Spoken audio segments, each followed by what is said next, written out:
Amazing to see so many of you joining the call. Right, so I'm just going to begin. My name's Jacqueline and I'm going to be hosting this evening. We've got a very short hour today together, so we're going to be doing this fairly speedy. So it's so exciting to be gathering all of you for the launch of our Systems Innovation London Hub today. Thank you for making the time. Hopefully we'll get to see all of you in person not too long in the future, but otherwise thank you for saying yes to yet another Zoom call. We appreciate it so much. For those who missed it, we are live streaming this event on YouTube right now. Just so you know, the event's also therefore going to be recorded and shared later on. So a quick overview of what we'll be covering today in our short hour together. We'll be getting an overview of the hub and of systems innovation. We'll get to meet a whole suite of London systems practitioners. We can't wait for you to meet them. You'll also hear a little bit more about the hub activities and what's next. And this is the London team that you can see on your screens right here. I'm Jacqueline. I'm a facilitator, coach, advisor. I'm really passionate about leadership and innovation in service of people and planet. Mark, my colleague who's also on the call, he's a consultant, facilitator, and coach supporting individuals and organizations to navigate complexity.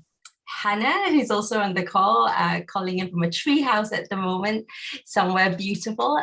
She's a graduate from Central St. Martin's Innovation Management MA program, and she's really interested about innovation ecosystems, community networks, and many other things. And Joss, many of you probably already know him, and you'll get to hear a bit more from him in a little bit. Welcome again, everyone. For those of you who have just joined, we are live streaming on YouTube at the moment. This is going to be a short whirlwind tour of a launch event. A couple of logistics before we move into the program proper. This is a large group, so unfortunately our request is for everyone to stay muted. If you've got any comments, thoughts, also questions, please make use of the chat function. The team will also be staying on for 10 minutes after the call. If you do want to have a little chat, we'll be there and you can have it, ask any questions of us at that time. We'll be using Mentimeter. The way to access that is menti.com, ideally on your mobile phone, or if you've got a large screen, you might want to open a separate web page to access that. We'll be sharing details on Menti shortly in the chat. I think that is all I meant to say. Welcome again. So just to get a sense of who's in the room, if you could go to Menti, there's one of those codes on the screen there, or type menti.com. The link my colleague Mark is going to be pasting in the chat for you. Alternatively, if you can't get that link, just go to menti.com and you can type in the code 9116 to access our questions today. And there's the simple question we have for you. What area are you working in? Just so we can get a sense of who's in the room, and we'd just love to collect a bit of our word cloud and sort of see what comes up from all of you. What area are you working in? You can choose to be as broad or as specific as you like. Everything's welcome. Right, design featuring hugely there, innovation, lots of people in healthcare, amazing. I see some of the smaller ones too, B Corps, collective intelligence. So a whole spread of different themes, different streams of work, different arenas. Again, everyone is welcome, and we're so glad you're able to make it for our Systems Innovation London Hub launch event. Amazing. Thank you all so much.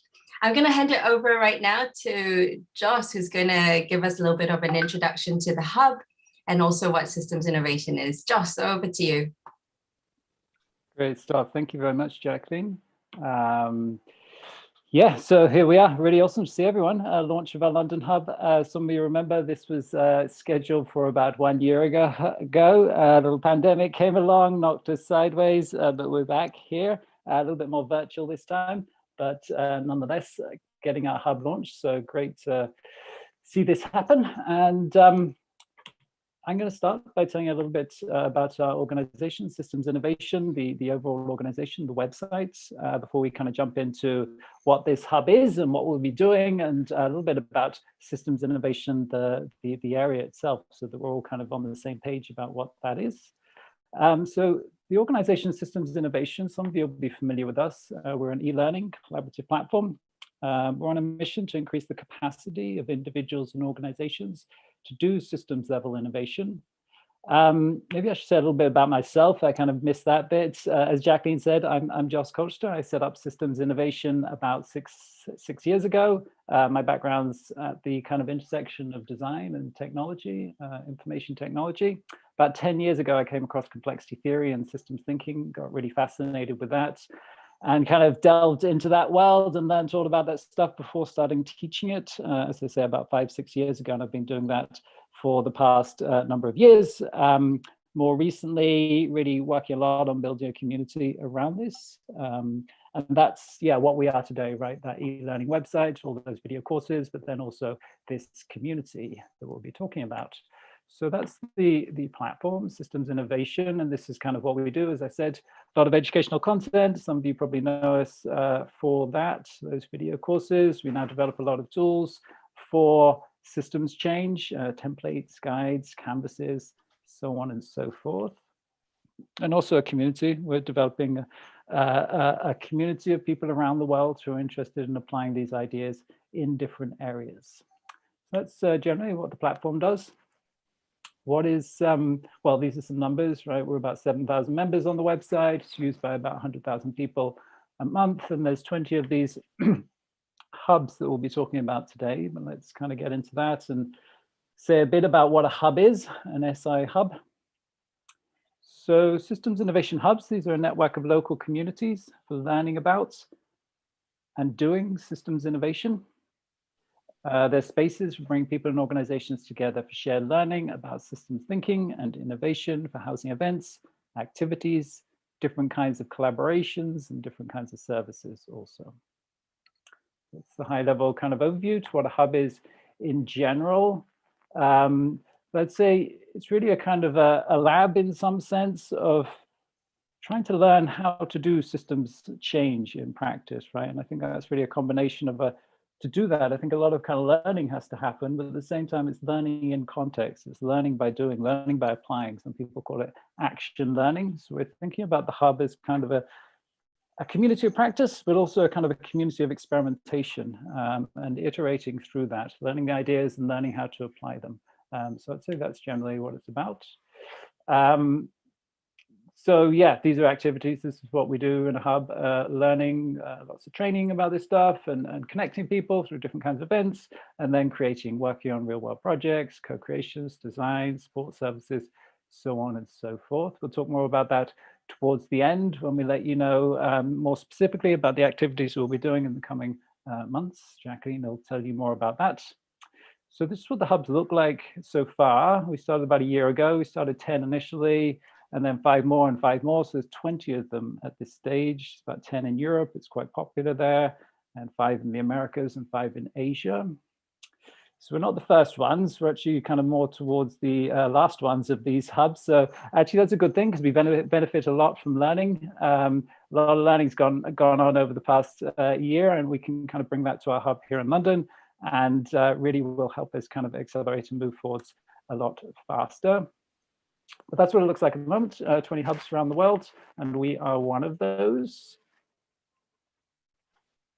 So yeah, I'm going to talk now a bit more about systems innovation, what it is, so that we all kind of have a general sense of what we're talking about here. For some people, this will be quite new, but I'd love to hear what's your level of understanding to systems innovation at this stage? What's your sense about that? Are you just do you feel like you're a beginner? It's the same URL, same address. So if you could just jump in there again and let me move to the next question. What do you feel your level of understanding to this is?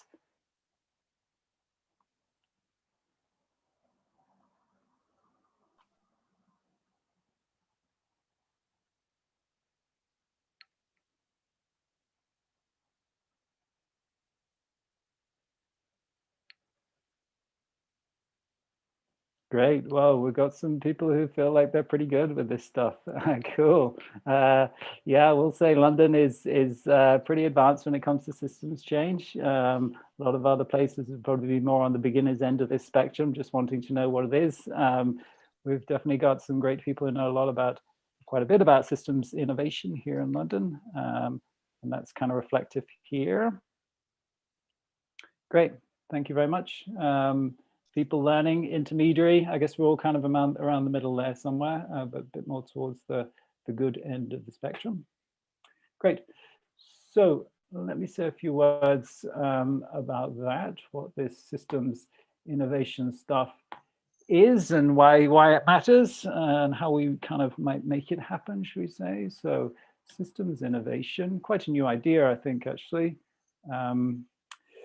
This is my favorite kind of quote. I think it's the best way of summing up systems change or systems innovation in one paragraph. It's by Frank Giles. He's a professor at the University of Manchester. And he says this: so what is systems innovation? I would suggest that it's about changes in the way we fulfill societal functions. So how the society fulfills mobility or energy or food or entertainment or healthcare. So it's about a change in socio-technical systems. It's a shift from one system, from one energy system, from one food system, from one healthcare system to another. So I like the way he says that. It's pretty straightforward. And the way he kind of defines it as the change in the way that we fulfill societal needs, changes in the systems through which we fulfill societal needs. And we can see here one system through which we fulfill societal needs, obviously an education system. We've all probably been through one of these. So we have a sense it's a system, right? It's organized in a particular way, there's a certain pattern. We know there's take a certain industrial approach to education, mass education, and it's there to fulfill certain societal needs, right? Education. So that's kind of what he's talking about. And of course, in systems innovation, we're thinking about how do we actually change the structure and modality of that system to realize societal ends again.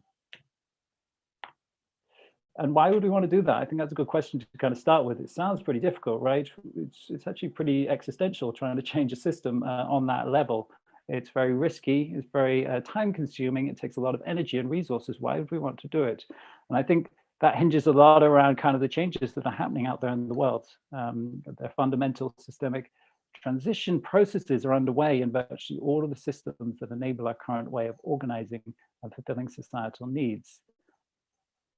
And I think we all have some sort of intuition around that, particularly people who would be on this call would have some kind of sense that there are big changes going on out there in the world. And if we dig into kind of any of these areas, right, we'll see that in finance, in energy, we've got this energy transition. In politics, we've got political crisis going on in different parts of the world. Education, we know big changes have to happen over the next 10 years. The environment, yeah, we have a climate crisis and a water crisis and so on and so forth. So there are these big changes happening out there in the world. And the question is, how do we adapt and respond to those successfully? And it's going to take, in turn, kind of big systemic changes. It's really this recognition that, as the world changes, we need to adapt to that. And if we don't, if we fail to make those kind of changes, there'll be this kind of larger and larger mismatch between the way that we fulfill societal needs, these kind of institutional structures, and what's really needed. So in a sense, the boxes aren't really fitting. There's this increased kind of mismatch between our industrial ways of organizing and this new world of complexity. And that kind of mismatch creates a lot of the sustainability challenges we have in different areas of crisis. So there's a need to shift to new organizational structures that are adapted to this new world of complexity and the challenges it presents. And that's really about changing the structure of systems and to innovate on a systems level, on the level of that structure, instead of just changing the parts. So I think here again, this kind of sums up systems change in a pretty concise form. London Founders in an article they published. And I think they touched upon the key kind of points here. Systems change is an intentional process designed to alter the status quo by shifting the function or structure of the identified systems with purposeful interventions. It's a journey which can require a radical change in people's attitude as well as in the ways people work. So I think the 2 points that kind of pop out there are kind of radical changes in people's attitudes as well as the way we work. And it really kind of gets down to this idea of how do we do that? So that's kind of the why, right? We need to adapt, we need to evolve and kind of change systems we form part of, but how do we actually do that, right? It's quite difficult to do it in practice, a lot easier to talk about it. And it definitely takes, I would say, as the points I was touching upon there, new ways of thinking, right? Because same old thinking is going to create the same old results. Kind of industrial age logic that we live with is going to kind of keep bringing us back to the same set of solutions that we have. But beyond that, it's actually going to require new ways of organizing, new ways of actually operationalizing things and working and so forth. So it has to kind of happen on that level. This is not a theoretical exercise. It is a kind of practical thing. So at the end of the day, we do actually need to change the way we organize and coordinate ourselves through systems. So new ways of thinking to create new ways of seeing and new ways of acting. And that new way of thinking, I think we know, it kind of hinges around what we call systems thinking, a holistic way of looking at the world. If we want to innovate on a systems level, well, that's going to come from some kind of systems awareness, right? We've got to become aware of those systems first. That's not necessarily a given. So it's the systems thinking stuff that helps us actually kind of elevate our thinking to start to see the whole instead of the parts. And then we can start to innovate and adapt on that level instead of changing the parts. But beyond that, it's going to take new ways of organizing, new ways of kind of collaborating, and new kind of infrastructures for systemic collaboration. And the word that's kind of rising to fame there is this ecosystem term. You've probably heard it across business, across different areas of technology and so forth, that we need to create new kind of collaborative infrastructures, and we can call those ecosystems, new ways for us to work together. So, yeah, it's really shifting the equilibrium. It's another way of talking about systems change. We're trying to shift the equilibrium from something that's kind of piecemeal collaboration or even competition with different organizations recreating the wheel to this ecosystem model where we get kind of systemic collaboration as a new way to kind of work and get the emergence of higher level kind of functions that none of the individual organizations have. You can only kind of get that at the aggregate level, and then you can really have the capacity to respond to these so-called wicked problems, wicked challenges. So that's the organizational aspect to it. So just to sum up, respond to systemic transformations requires innovation on a new level to innovate in systems. And this requires new ways of thinking and organizing that hinge around systems thinking and kind of new collaborative ways of organizing. And that's kind of what our hub is about, is providing some kind of a platform for us to be able to learn how to do that and do that in practice. That's what SI London Hub is about, developing a community or an ecosystem of systems innovators in London, the broader UK. Of course, we're not the first people thinking about this, right? As mentioned, London's very well endowed with people in this space and doing things in this area or in tangential areas. So I invited a few of those to join us today and say a few words for us to kind of hopefully get a little glimpse into what's already going on here and how we might build upon that. We've got some great people joining us. I'm going to go through this quite quickly. As mentioned by Jacqueline, we're a bit short on time today. We've just got 1 hour. We're trying to be respectful of people's time. So unfortunately, won't have long discussions here. They'll just be short introductions, but hopefully we'll get to talk to these people in the future. We've got an event coming up in just 3 weeks where we'll be talking to Anna and Orit, and maybe we'll have Kat Drew later on and other people. So hopefully we'll get to talk to them at a later stage. And just for the moment, I'm going to go through these as we see them on the screen. I'm going to have a chat with Anna. Hopefully we have Anna with us today.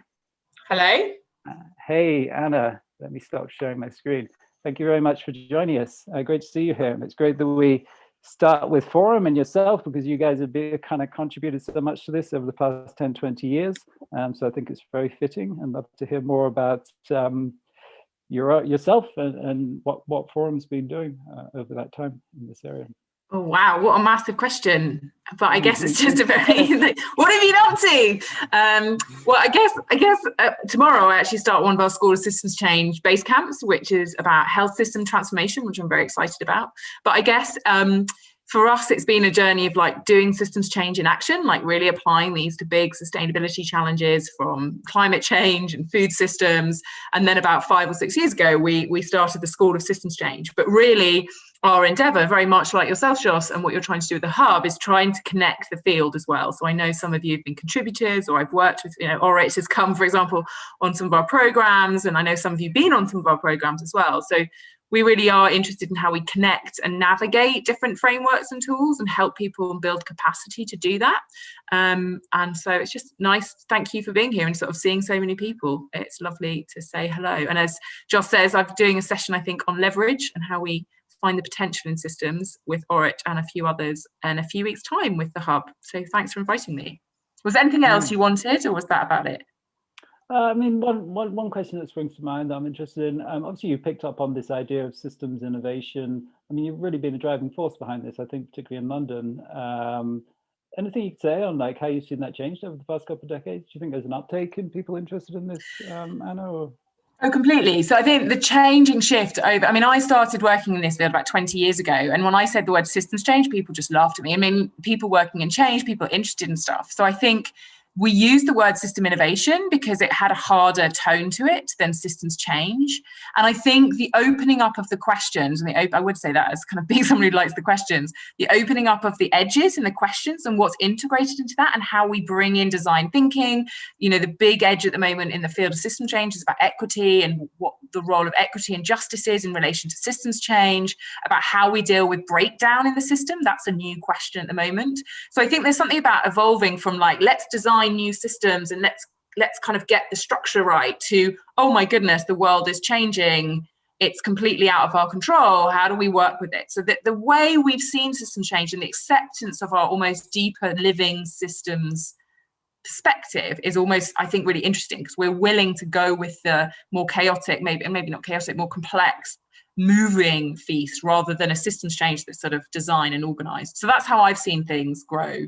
And people don't think I'm as mad anymore when I say I work in systems change. Cool. Yeah, and what's happening at the moment must really, I mean, you guys this must be a big change for the work that you guys are doing, right? This whole pandemic, you're so kind of involved with so many organizations around the world and the kind of changes that are going on there. So great. Thank you very much, Anna, for joining us. Looking forward to having a chat with you in, I think it's just 2 weeks away. So we'll be able to jump further into that. So Ian, hopefully you're with us here somewhere. I am indeed. Cool. So you're with the Royal Society of the Arts. Actually, this is a bit of a reunion of our conference like a year and a half ago, right? I was just looking at those people, about 80% of them were there. We did a conference about a year and a half ago here in London, and quite a few people. So great to see you again. Ian, I know you too are actually responding in a big way, RSA, to these changes that are going on, the pandemic, and trying to think about new frameworks coming out of that, right? I think I just saw recently a future change framework you guys had, and you're working with a lot of organizations about that. But love to hear more from yourself, the RSA, and a bit about that. Sure, thanks, Joss. Good to see everyone here today. One day we'll meet up in person, which will be long overdue, as you say, Joss. Look, very quickly for me, my background is in local government. I spent about 15 years doing what at the time I called partnership working. I would try and get the right people in the room to address issues that the data was telling me people were really interested in and worried about, whether it was poverty or unemployment or skills or educational attainment or older people being lonely or isolated. And like at the time, I didn't have a language to describe what I was doing. I think what I find really interesting about system thinking and sort of complexity is actually, that's kind of what I look back and see myself doing in those days, was how you see the broader system, how you figure out the people that were involved around a particular issue or challenge, how you might host them, bring them together, host conversations, come up with ideas, involve the people that are impacted. And so for me, my journey's been one where you know, that thing about you buy a new car and suddenly all the cars you see on the road are blue. I've now come into a world at the RSA where I'm talking and thinking a lot about systems thinking and complexity and design and strategic foresight and innovation and change and all that stuff. And it's giving me a language to describe what I think I used to do in the past. It's giving me enhanced tools and ideas and insights that I wish I had had in the past.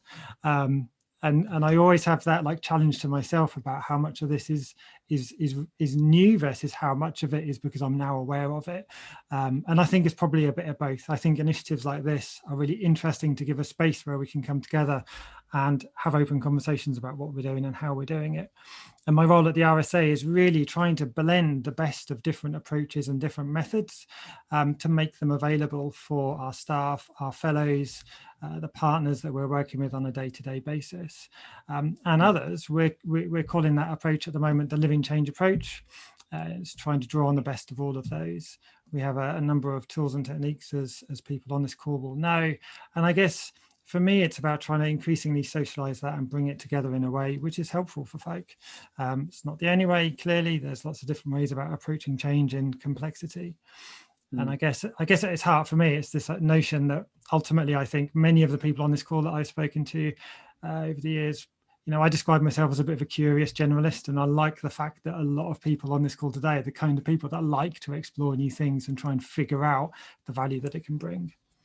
And it gets to the point that it doesn't have to be labeled systems change to be systems change. I think that's part of what you're getting there, isn't it? And that's a good insight, because then I hope it doesn't create something closed. Like, not everything has to be called systems change. You don't have to be talking about that all the time. And it can kind of open it up to a lot of other things that are going on in a lot of different areas, you know, even things that you might not first kind of recognize what's going on in technology, you know, big changes there. And they're kind of thinking in a certain way about the same things, like how do we change the world? We're not happy with systems, and how do we do that? And if you just stick in that language of systems change, it's like you're not going to see that, you know. But if you're open and think, not everything has to be termed systems change, and how do we connect with those and create a more open community? Yeah, so getting to that point of kind of coming out of the pandemic, what does that look like for RSA? I guess we don't have too much time here, but in a brief word, I know you're working with a lot of organizations here in the UK, and is that a big part of your work at the moment? Or? Yep, we're running some major programs of work. You can find them on our website. I'll post the link when I finish chatting. And I think for us, it's about trying to spot the opportunities for change as we emerge from this. Can we shift systems into more favourable directions? As you were saying earlier, Joss, you know, a lot of how we design and deliver, particularly public services, are still based on the notion that, you know, you can throw a service, or you can throw an institution, or you can throw a market solution at a problem, and we know that in complexity that's not the case. So trying to support people on that journey of change. Great, thanks a lot, Ian. Thank you very much for joining. And Kat, hopefully Kat Drew is with us here today from the Design Council. Do we have you, Kat? Hello, yeah, I'm here. Hey, great to see you. And thanks a lot for joining us. So as talked about earlier on, we posted a little post about your design framework, your system design framework. It was a very popular theme in our community. I would love to hear more about that and generally the work that you do with the Design Council. Yeah, sure. And thank you for posting that. That was very generous, and we really, really appreciate it. So I'm Kat, I'm Chief Design Officer at the Design Council, and the Design Council, for those who don't know, is the government's advisor on design, and we run design programs on things like sustainable living or health inequality, so big systemic challenges, and we also influence policy for the conditions that allow designers to work on those big challenges. And I guess the thing that I'm most interested in is the role, as Anna was saying, the role for design in systemic change.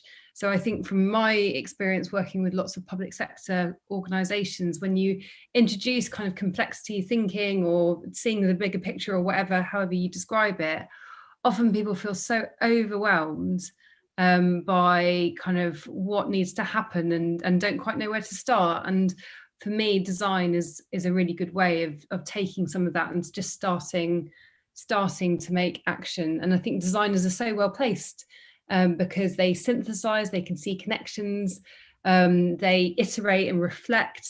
So they're always learning and looking at feedback loops. And also they don't just look at what the current system is, they are proposing and generating new ideas of what the future could be like and making that visible so other people can understand it.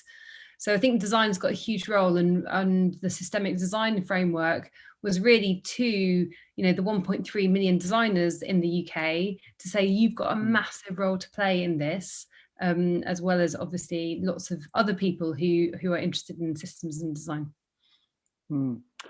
I was just watching your TED talk from a few years ago recently, and you talked about your passion for design, but also design at the intersection of kind of data and technology to some extent. How do you see kind of data plays into that work there? What's the role there, do you think? Oh, gosh, that was a long time ago. So, I mean, data is obviously one way of understanding the world. And then also understanding how kind of, if you're putting an interaction into the world, data gives you great feedback on how the world is responding back. And I suppose data comes in all sorts of different forms, in hard data, in numbers, but also in experiences and kind of feelings and emotions. So I think that's where I'm keen to learn more about is the latter. It was the behavioral thing too, wasn't it, that you're interested in? And I think that kind of ties in. Data is a way to visualize things and actually, I think, see systems. Like now that we have all this data, it's potential. We can see systems and we can start to see the impact we have in those systems too, and start to change behavior. And I think that's part of, well, like, Indy Johar talks about kind of, dark matter as like changing the institutional structures. And that's kind of what we have to do, change people's behavior as much as anything else. And I think that's a lot around design and kind of data and so forth. Yeah, and I think also kind of design, because design covers everything from like UX design and the design of a kind of how you might collect data through your phone, all the way through to transport on highways and the built environment and town squares. So actually kind of design can really have at so many different levels, can have a huge role about providing the kind of the context in which people behave. Yep, you don't have to sell it to me. That's my kind of background. Anyway, let's thank you very much for that. We've got Benjamin joining us today, coming from a pretty different area. He's a bit more of a systems thinker. Benjamin, hopefully you're with us. Yes. Hey. Hello. Yeah, fantastic to see so many wonderful people in the same room. I'm just really, it's just nice to see the names and see the faces and see the people. It's brilliant. People who know me will know that I get involved in a lot of things, and also that I talk about systems complexity and cybernetics as a extended, complex, suitably messy field. London-based things that I've been asked to talk about and why we think systems change, systems innovation, systems thinking, complexity, cybernetics are important. I run Red Quadrant, a consultancy, and the Public Service Transformation Academy, which is a not-for-profit social enterprise, using systems approaches wherever possible to help transform public services, and building the capability of people in public services to do it for themselves, and other offers like the Toolshed, small group learning, supporting each other to use systems thinking.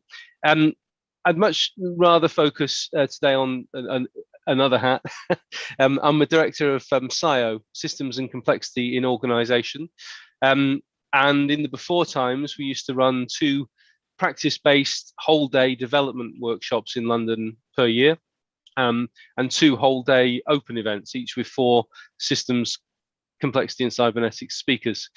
In the pandemic, all that has gone virtual, and much like systems innovation hubs, and hopefully with lots of opportunities to collaborate, international. So that's all available, but a very strong base and locus in London. I'm going to find it hard to resist dropping about 12 links into the chat, because I see all of these connections and I'm so passionate about spreading the word about all of these things. I guess it's worth saying SIO is now offering professional accreditation around systems thinking practice, and have been key in developing, along with some other folks here, a postgraduate level adult apprenticeship, a level 7 UK, England and Wales apprenticeship.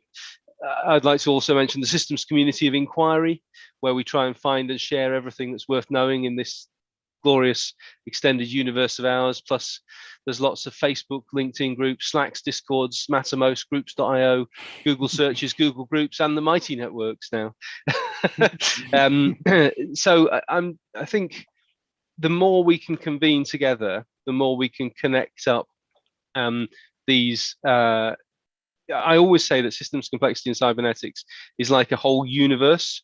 I've spent about 10 years kind of quite obsessively. I've been counseled I should use the word passionate instead of obsessive, but quite passionately or obsessively trying to put everything that's interesting on this website, syscoi.com.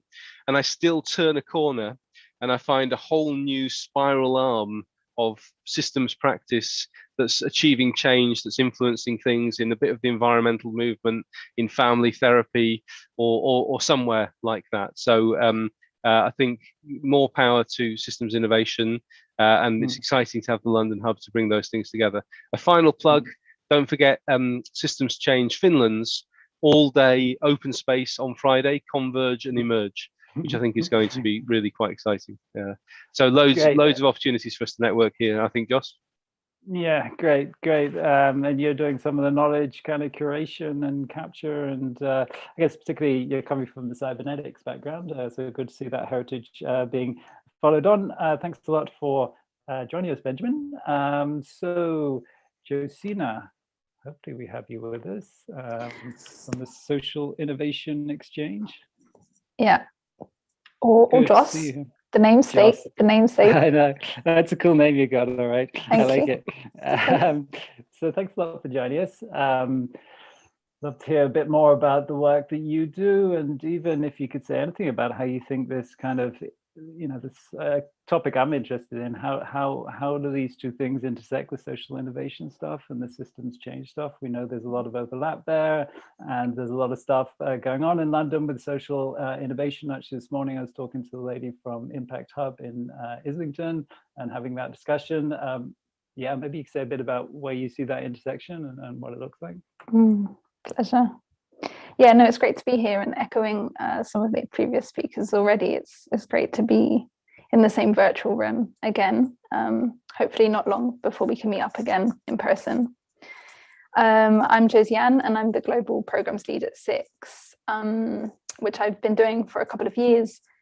Before that, my work with systems was actually in the Middle East, in Jordan, where I kind of co-produced a feature film with a guy some of you might have heard of called Chef Jose Andreas. It was a feature film on food and the local food system. And it was really interesting because it kind of was a foray into thinking about how you tell the story of a system using media and narrative. And the other thing that I was doing over there was entrepreneurship, mentoring and building an organization that kind of connected Arab entrepreneurs and European entrepreneurs and investors. And entrepreneurship in Jordan at the time, about 8 years ago, was still so emerging. There was not even a culture around entrepreneurship. It was really kind of niche and marginal. There wasn't a lot of infrastructure around entrepreneurship, and there wasn't a language for it in Arabic in particular. Or there was, but it meant something different, and social entrepreneurship in particular. So what was interesting about these two kind of things was around, one, how you tell the story of a system, and two, how you build a culture and infrastructure and language for systems change work. Fast forward to SIX, I think that stuff is really mapped into the stuff that we've been doing around social innovation, and in particular systems change over the years. And I refer to a quote that I recently read from Margaret Wheatley and Deborah Fries, talking about, rather than worrying about critical mass, we should worry about critical connections. And it's through those connections that we will build knowledge, courage, and commitment to broad change. I feel like that's kind of what SIX is doing, is like building the relationships, the kind of the conditions for change to happen. And I think when we kind of look at systems change or social change, sometimes language can be like, the difference is the humanizing aspect of that language, and seeing the people in the system, right, which can sometimes be removed from kind of more kind of tech heavy, science heavy, or engineering heavy discourse. But I think that's merging a lot more these days. So for us, I think the systems change work started, about 6 years ago, convening funders around systems change. It was really a niche topic, and it was really ahead of the curve. I think, Anna, you might have been connected into that back then too. So it really was finding very kind of isolated individuals who are trying to see, you mentioned kind of seeing things differently, who were seeing things differently but not connected to each other. And that was really kind of catalytic at that time. And then delivering some trainings in systems thinking in context and practice. For us, those trainings were about how you make the theory come alive. Partly, sometimes it's literally just visualizing the complexity and chaos that people experience in their day-to-day, the invisible realm, and seeing it in front of them can be really transformative. And then also reflective discussion, and like particularly around that new space, like creating new spaces for a different kind of conversation that's personal, and putting people back into the system. Like, what is your felt experience of the system, and realizing it's like it cannot be abstracted, that like there's always tensions and buffers that come up with the system, and like naming those can be really helpful. And then the last thing that we did was kind of wrapped up this year. It was called Six Wayfinder, and I'll put a link into the chat. But for me, it's really interesting because we would probably call that more field building work for social innovation, or like agenda setting. We wouldn't call it systems change. But for me, it was really involved in that kind of work around culture building, infrastructure building, and language building. And in particular on language, we used like a guiding metaphor throughout, from the beginning of the program to the end. And the metaphor was music, and like devising a collective symphony. What was funny is the metaphor became real, and like 6 artist composers actually did produce a 25-minute piece of original music, which was mad. But metaphor comes to life. I think that's the kind of the point, is how do you make the theory come alive? And through connections and those relationships, I think is kind of what I think about when I think about Six and the work that I've been doing. Great. That's I hadn't thought of that. The humanizing of the systems is kind of the connection now. Cool. Thank you very much. So actually, it's a good segue to Tom. Tom Rippin, who's a little bit similar space, kind of not a network, but a social entrepreneur in many different ways. Are you with us, Tom? Yes, I'm here. Thanks, Joss. Hey. Great to see you. Love to hear more about what you do on Purpose. I'm sure quite a few people here know about your organization, but yeah, love to hear more. Sure, thank you.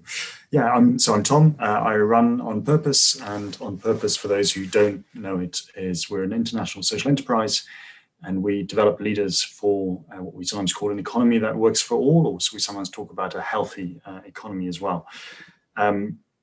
The main thing that we run across London, Paris, and Berlin is a 1-year full-time program, or taking kind of high potential professionals or who want to change their careers towards something more purposeful.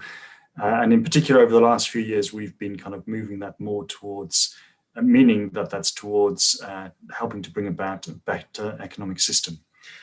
So from that point of view, for us, what systems change, systems thinking, systems practice means is, we obviously think we can't equip these people to help contribute to bringing about that kind of change without them understanding more about it and being able to apply that in practice in all the places they work during the program whilst they're with us for the year, but also for the rest of their careers as well. So we're extremely excited to see all these people on this call and to see lots of places where we can kind of collect more intelligence, more practice, more information from people we can work with, but also organizations that we can hopefully contribute people who've been through our programs to. We've worked with some of you in the past, including Six. We've got a couple of fellows, as we call our alumni, on this call as well. So that's great. And the important thing I think for us is really that we're trying to help. We genuinely want to bring about not just use systems practice as a way of somehow incrementally improving the current system, but as a way of, genuinely bringing about systems change. And we believe that if that we can kind of provide some of the people to help power that change by fundamentally seeing, understanding, organizing and running organizations in different ways. And if we can help contribute a little bit to that, and through that help to bring about a better, healthier, more sustainable economy, that'd be fantastic. Great stuff. Thank you very much, Tom.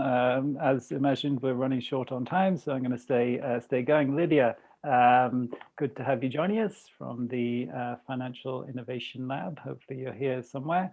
And I know kind of systems change being kind of core to the work that you guys have done for a while now. Is Lydia with us? Yes, hi. Great.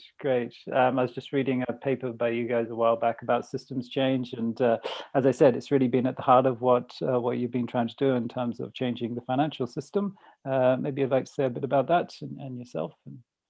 Yeah, of course. Hi, everyone. It's echoing all the comments about how wonderful it is to be in this room with peers and colleagues. And I'm particularly glad to have just been following this narrative flow, particularly of following Josiane and Tom.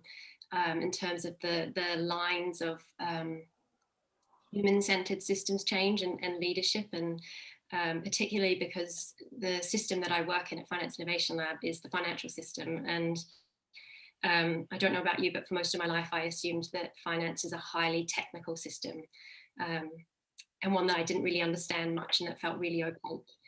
And what I've learned is that finance is fundamentally a human system. When you think about it, lots of other systems like food or fashion have a lot of connections with the natural world and physical, tangible things. And there aren't many systems that are very intangible like finance, other than physical notes and coins that we ascribe meaning to. Everything is very intangible, and so finance fundamentally is about the rules and the shared meaning making that we have as humans, that we all agree to, that this piece of paper here or this coin here has a value of £1, and that means I can get something for it. So it's such a fascinating space to work in, such a traditionally a system that's seen as like the hard sciences of finance and how it works, but actually in a way that is fundamentally about the soft stuff. And a phrase that we use a lot internally at the team is that the soft stuff is the hard stuff, the mindsets, the paradigms of thought, the power dynamics that hold these invisible rules in place feel really difficult to shift, and actually working in that more intangible space is where we can start to see some breakthroughs. So Finance Innovation Lab has been working in the financial system since 2008. And when I say system, I don't mean sector. That's another thing I've realized, that I've participated in the financial system ever since I was born. It touches me, it touches all of us every day. So we are working for a financial system that a huge part of our vision and our broader community's shared vision is one that's democratic, that more people have a say in what it is, how it works, whose needs it meets, how it meets them. And also a financial system that's sustainable, just and resilient. So that's sort of our vision that has really been co-created with a community of people over the last probably 12 years now. I keep saying 10, but since 2008. And a huge part of this is our values, who we are and how we are as an organization and as an ecosystem of change. Very much taking a community building approach is about being collaborative. We know that no single person or organization is going to change finance on their own. So how might we, the things that you were referring to, Joss, and Anna was referring to around an ecosystem approach and connecting up the field, how might we collaborate together and be accountable to one another in that work? And another key value around that is solidarity and empowerment. Who are those who are most marginalized by the financial system? And it's certainly a lot of people who perhaps don't look like me, and how might we have a sense of co-creating a financial system in that democratic way together that works for folk who currently are quite left out. And then having that ambitious transformational approach. There's so much change that's happened in the last 12 years around finance, where you might be starting to see sustainable finance talked about a lot right now, investing in in renewable energy and a just transition, it's starting to become a bit more mainstream. But the worry is that from a systems change perspective, that narrative will be used to prop up the status quo and not be shifting the underlying patterns of organisation in how the financial system works.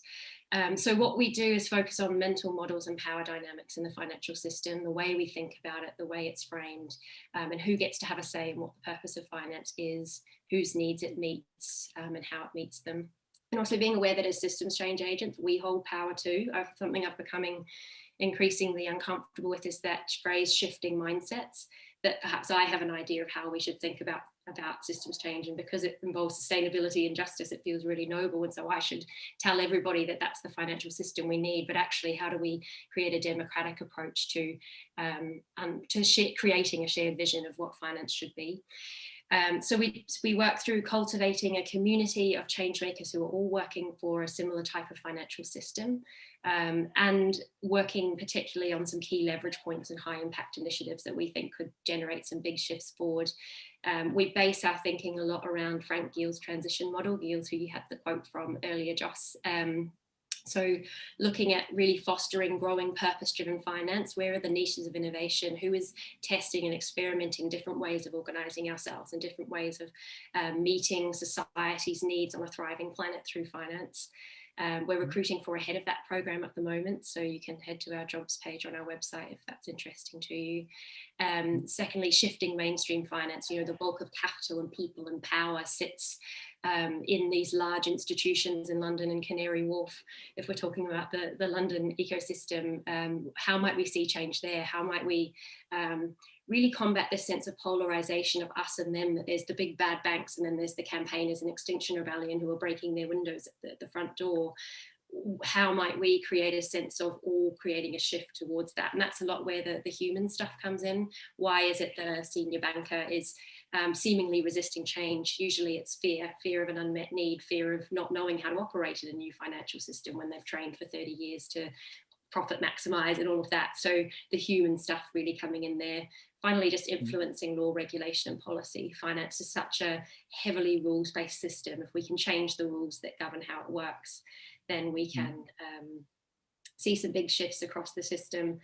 And ourselves as an organisation is a really interesting one, and I'll finish here because I know we're probably really tight on time, but how might Finance Innovation Lab experiment with what it means to be in an organisation in the financial system and treat ourselves as a prototype for change in terms of our culture and our ways of organising ourselves? So it's a bit about what we're up to. I'll post a link to our jobs page if you're interested in any of the upcoming opportunities to work with us. Great, thank you very much, Lydia. I think you touched upon almost every kind of challenge and issue there in systems change. It'll take us a few years to unpack what you talked about there, but that's what we're here for with our hub. So next let's jump on to Nabil. Hopefully you're with us, Nabil, from the Commonwealth Secretariat. I know you're interested in introducing systems thinking ideas there and the whole systems leadership around the sustainable development goals. Love to hear more about that. To you with us, Nabil. Thank you, Josh. Congratulations, first of all, on the launch of this hub. Fascinating stories. It's good to be with very intelligent people. A little bit about myself. I graduated as an engineer, then moved from engineering to technology and policy, and then from there to management and then international relations. So I had a very confused or colorful academic career, I would say, and that made me a practitioner of systems because I could not place myself in any particular silo or discipline. Now, what we do and how we do it, as you said, I work for the Commonwealth, which is an association of 54 countries and 90 or so associations representing 2.6 billion people. We are based here in London.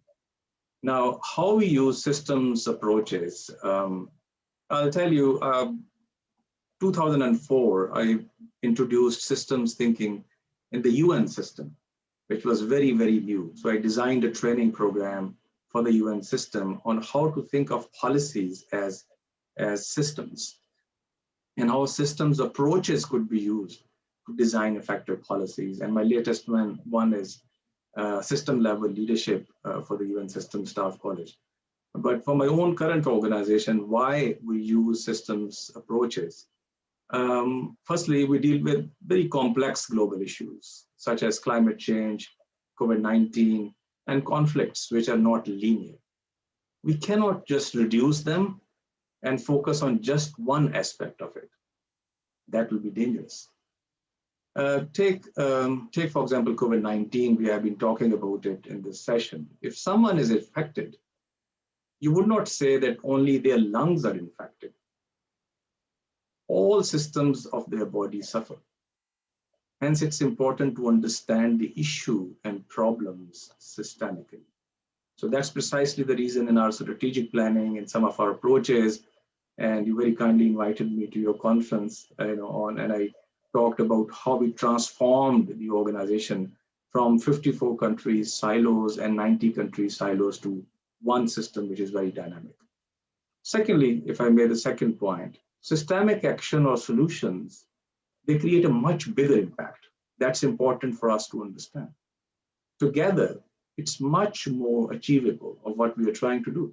Let me again take COVID-19 because we have been talking about it in this session. Singapore is a member country of the Commonwealth. They were very good at track and trace system, you would recall. UK is good at mass vaccination. Pakistan went for smart lockdowns, which worked very well in a developing country. So our job at the Secretariat is to bring these solutions and bring Commonwealth Doctors Association, Pharmacists Association, nurses and midwives, and then try to learn from each other, because it will be much better for everybody. It lowers the cost, it's much more effective, and it's sustainable. Thirdly, my last point would be, the system lens helps us think big, a point which you were making by introducing systems innovation. Not only think big, but also connect with bigger systems. For us, Commonwealth is a subsystem of the United Nations system, which is 190 plus countries. WTO, World Bank, we exchange views, expertise, experiences, and learn from each other.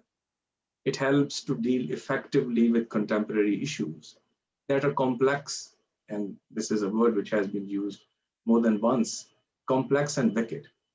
So we can do more with less. That's precisely the reason systems approaches are very, very popular in the Secretariat and within the Commonwealth system. Over to you. Great, thank you very much, Nabil. It's a great perspective, adding diversity here. Great, better stay going for the sake of time. Orit, hopefully you're with us.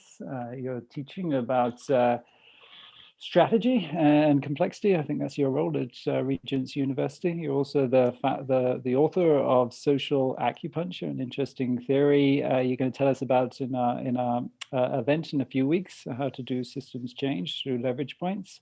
Hopefully you're with us, Orit. Yes, I'm here. Great. Hi, everyone. Great to see you.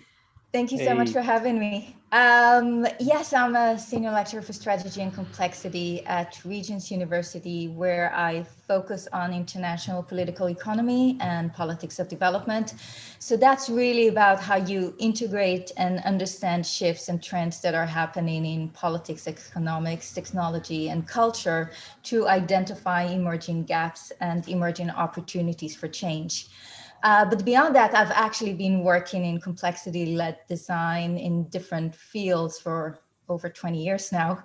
And mainly my fascination and focus has always been on the opposition forces to change and how actually a lot of the way we shape strategies for system change actually invoke a lot of oppositional forces. And the question is, how do you identify them early on? How do you deal with them? How do you subvert them? Because I think that system change from a practical perspective is quite more of a confrontational endeavor than we'd like to think. And I think that this is very important, and it's very important to identify those elements. But mostly over the last couple of years, I've been very much focused on complexity design in the field of technology and in the field of identifying and helping design technological ecologies and new products, which is something I've been doing through my startup Urbanizer. So really trying to use the same tools and playing with them over the years in many different fronts.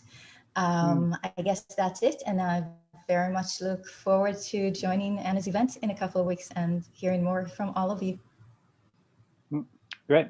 Hope to see you in the 27th.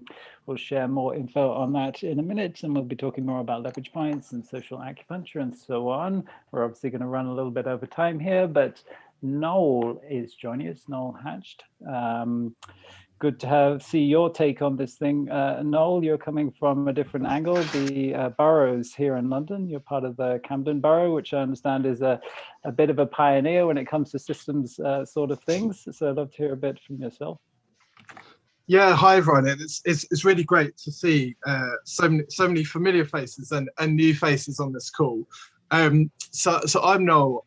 I guess for me, like my relationship to systems change is really through having lived in different countries. I'm French and English, and I've always felt in between cultures. And it's helped me understand that when you're experiencing a different culture, you just naturally become more curious about other people, their practices, and the opportunities for collaboration. And that's why I've always tried to cultivate those in-between spaces between people from different sectors or from different walks of life.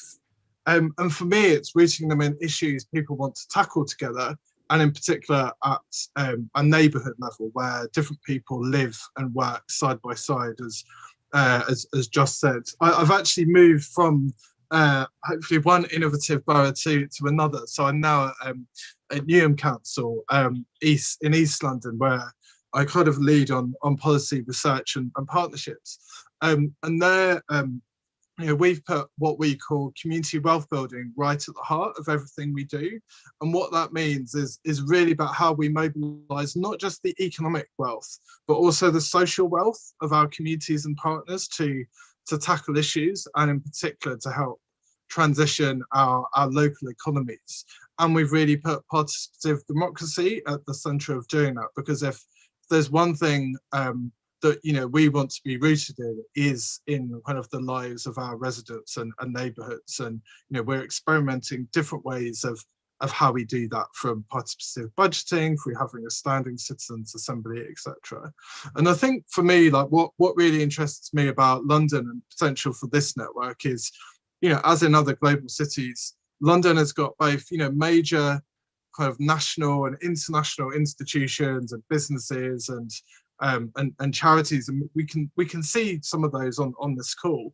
And it's also got some really distinctive neighborhoods with their own unique strengths and identities, and how you actually bring those different players together to work in the neighborhoods that they're based in to tackle those issues and bring their complementary skills is something that I think is so important. And I've done some testing in my time at kind of at Camden and previous organizations, and now at Newham, and I know there's some really great organizations on this call who are kind of doing that between different sectors. And so I'm really keen to explore what we can do to collaborate together. And obviously my bias is doing that at kind of a very spatial neighborhood level. So yeah, really pleased, Josh, you and kind of others have launched this network. Great. That's an interesting topic, isn't it? London being a global city, it has all those different levels to it, right? From the really kind of stuff Nabil was talking about, these global kind of challenges and that international level, all the way down to London's a very kind of a bunch of villages, really, isn't it? These boroughs that you're talking about and everything in between. So at the national level, of course. So interesting topic. Thank you very much, Noel. Thank you everyone there for joining. We're going to move on, and I'm going to hand it back to Jacqueline to say a little bit about what we have coming up in terms of activities for the Hub before we wrap up. Great. Thank you, Josh. Thank you, all our brilliant speakers. You had the hard task of trying to kind of keep what you were, share all your amazing insights in a little amount of time. But I think everyone really appreciates the variety of insights we heard, and apologies for running over a little bit. So very quickly now, in terms of a couple of reminders as to what you might want to do to explore with us at the SI Hub the London Hub going forward. We have essentially 3 streams of activities that are running in parallel. I'll start with the bottom on Learn. We have a whole series of training events coming up. The first one on the 19th of May, which is quite soon, I believe, an introduction to systems innovation, followed by another one in June, an intro to systems thinking, and that will have a regular pattern to it on the bottom stream under Learn. Connect, I'm so glad our launch event today essentially has been also one massive opportunity to connect. I love all the introductions and exchanges happening in the chat. There will be more opportunities to do that at our future events, the one that Joss and others have mentioned with Anna Burney and Arik Gal happening on the 27th of June, exploring new approaches to leverage points. I'm really excited about that. So I hope to see many of you there. And finally, we also want the Hub to be a space where people can come together and learn together and actively apply some of these concepts together. So we've got co-creation events also going to be happening regularly. The first one around mapping a new financial paradigm in June. So again, hope to see as many of you there as possible. So the way to sign up for these events, check out the timings and all of that, best thing to do is to head to our website. There's a link there which Mark is going to paste into the chat. The first link will take you to a site where you get to register as a member, and that way you can join our community platform, where you get to, sign up to events, interact with lots of other members in the Hub, and beyond the London Hub, there's also opportunity to kind of cross-fertilize over there. And so sign up on the link and have a little bit of an explore. We'd also love to hear from you if you've got any ideas to collaborate, if you're interested in getting involved as part of the team. We're a tiny team now, and by no means it's limited to us. So anyone and everyone is welcome to get involved. Or if you've got ideas to partner up as well, please do get in touch. The second link there will take you, I believe, to an email address or some way of getting in touch with us. I believe that's all I need to say. So like I mentioned, the team will be staying behind for another 5 or 10 minutes for those of you who would like to have a bit of a chat or any questions or comments. But otherwise, if I can invite you all to maybe turn your audio on, and a kind of a thank you for everyone who's been involved behind the scenes, but also all our speakers who made time to